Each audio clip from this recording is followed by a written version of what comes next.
A ponte sobre o abismo.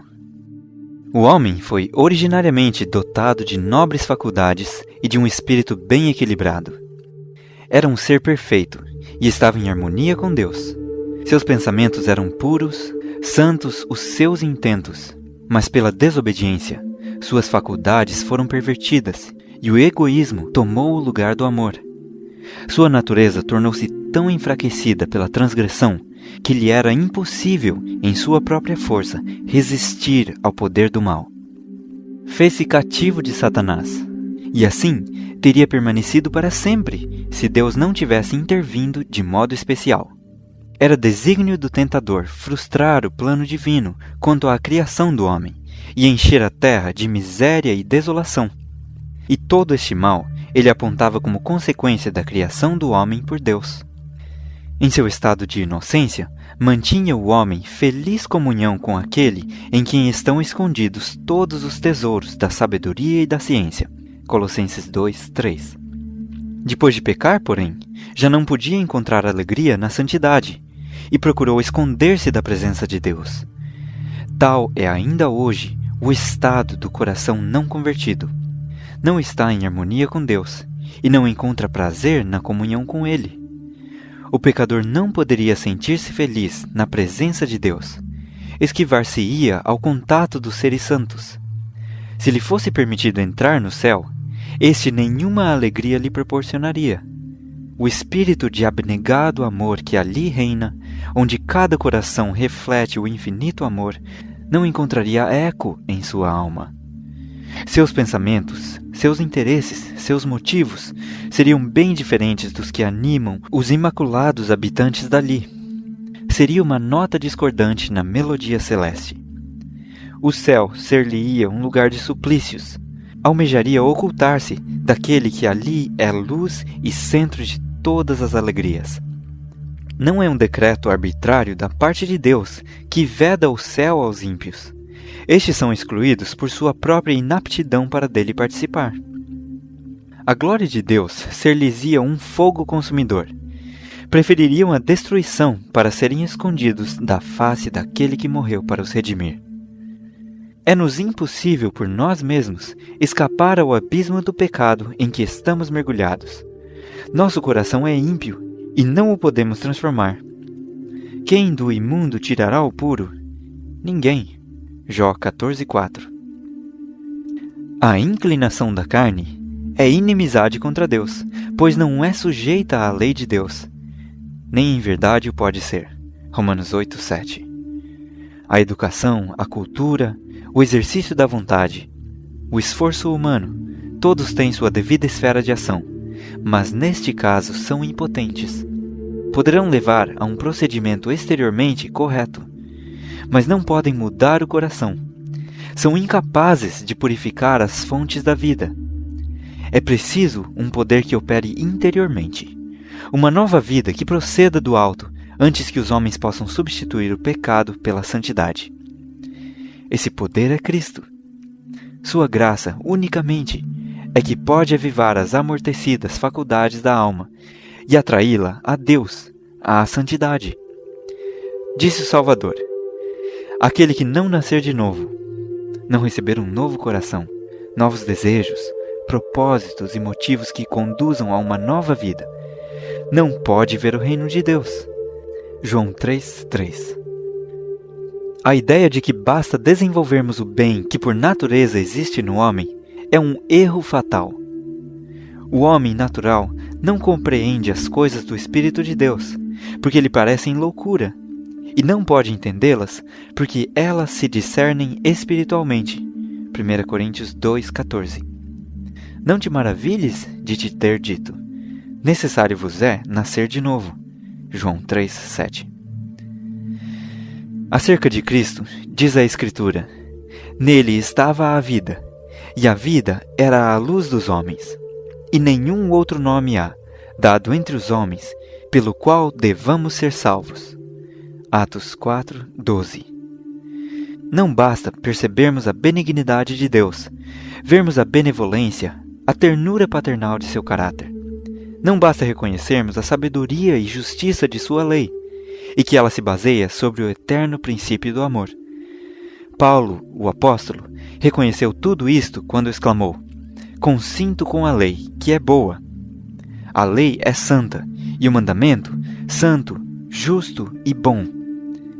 Acrescentou, porém, na amargura de sua íntima angústia e desespero: "Mas eu sou carnal, vendido sob o pecado."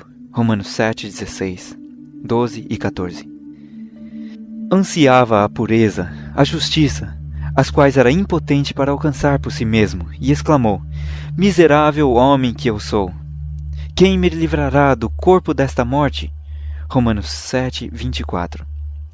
Tal é o brado que tem subido de corações oprimidos em todas as terras e em todos os tempos. Para todos só existe uma resposta: eis o Cordeiro de Deus, que tira o pecado do mundo. João 1:29. Muitas são as imagens pelas quais o Espírito de Deus tem procurado ilustrar essa verdade e torná-la clara às almas que suspiram por serem libertas do peso da culpa. Quando, depois de seu pecado de enganar a Esaú, Jacó fugiu do lar paterno, ficou abatido pela consciência da culpa. Solitário e desterrado como se achava, separado de tudo que lhe havia tornado preciosa a vida, o pensamento que acima de todos os outros lhe oprimia a alma era o temor de que seu pecado o alienara de Deus e de que fora rejeitado pelo céu. Com tristeza, deitou-se para repousar sobre a terra nua, tendo em volta de si apenas os solitários outeiros e sobre si o céu resplandecente de estrelas. Quando dormia, estranha luz lhe feriu a vista. Eis que, do plano que estava deitado, amplos e sombreados degraus pareciam erguer-se até às próprias portas do céu, e sobre eles anjos de Deus subiam e desciam. Enquanto da glória acima ouviu a voz de Deus em uma mensagem de conforto e esperança. Assim foi revelado a Jacó o que lhe podia satisfazer a necessidade e anseios da alma: um Salvador.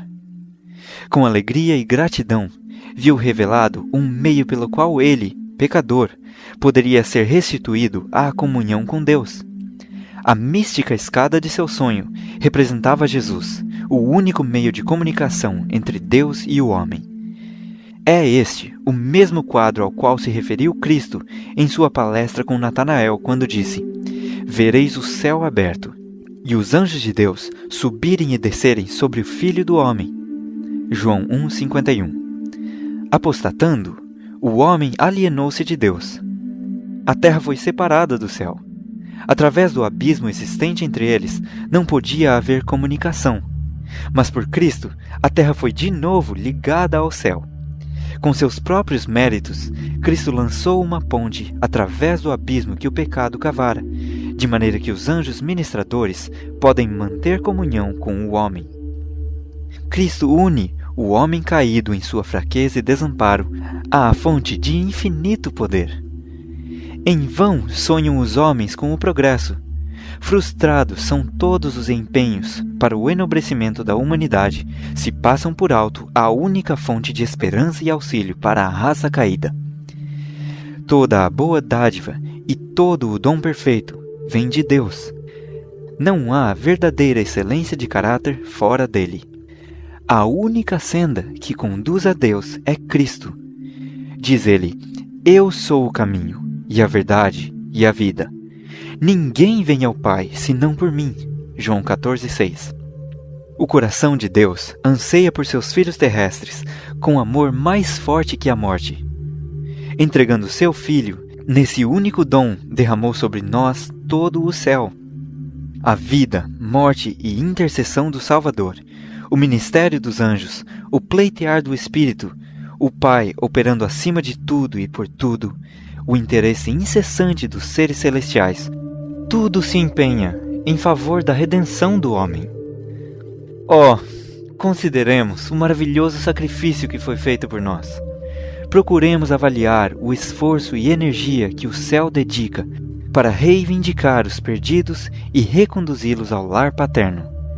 Motivos mais fortes e instrumentos mais poderosos não poderiam jamais ser postos em operação. As excelentes recompensas de fazer o bem, a alegria do céu, a sociedade dos anjos, a comunhão e o amor de Deus e seu Filho, o enobrecimento e dilatação de todas as nossas faculdades através dos séculos da eternidade. Acaso não são estes poderosos incentivos e encorajamentos para nos impelir a consagrar ao nosso Criador e Redentor os mais amantes serviços do coração? E por outro lado, os juízos divinos pronunciados contra o pecado, a inevitável retribuição, a degradação do nosso caráter e o final aniquilamento são-nos apresentados na Palavra de Deus a fim de nos advertir contra o serviço de Satanás. Não deveríamos considerar a misericórdia divina? Que mais poderia Deus fazer? Relacionemo-nos, pois, devidamente com aquele que nos amou com um maravilhoso amor. Prevaleçamo-nos dos meios que nos foram providos para sermos transformados à sua semelhança e restaurados à comunhão com os anjos ministradores, à harmonia e comunhão com o Pai e o Filho.